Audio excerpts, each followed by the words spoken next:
nandito sila Ate Jonah sa pinuntahan natin. Tsaka si Ate Jenny. Oo, Mami, Kuya Manoy. Wala masyadong tao. Ganda pala dito. Ganitong araw. Ayan, kaya sinabing balete. Kasi ang baleta na yan yung saksi sa mga taong nandito. O, di ba?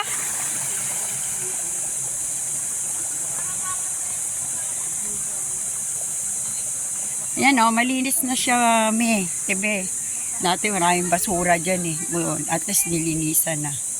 Ayan o, meron na silang parang tindahan. Doon umakyat si Mamala o. Ay, dito pala.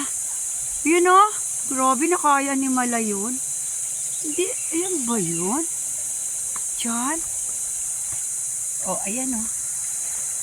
O, diba? Salami. Ayan sila ate. Oh. Ganda talaga, kamangha-mangha talaga ang gawa ng Panginoon kaysa gawa ng tao. Sa Bohol, hindi nila ma-appreciate ito kasi dyan sa Bohol maganda talaga. Ate Jonah. Oh. Ano ba? Ano ba ito, Lord? Yun o. Maupo. Gusto ko palakihan. Ayan, Ate Jonah, tsaka si Ate Jenny. Doon kami kanina doon sa Blue Lagoon. Mas maganda dito. Ang hina ng tubig kasi summer ngayon. Oo, diba?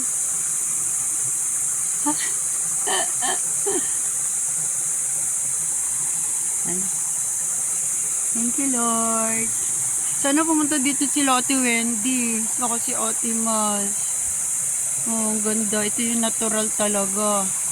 Hindi yung mga swimming pool na gawa ng tao. May side effect. Thank you, Lord. Kapiling namin si Ate Jonah, si Ate Janine. Yung dalawa, ilang beses na pumunta dito. Hey, hey.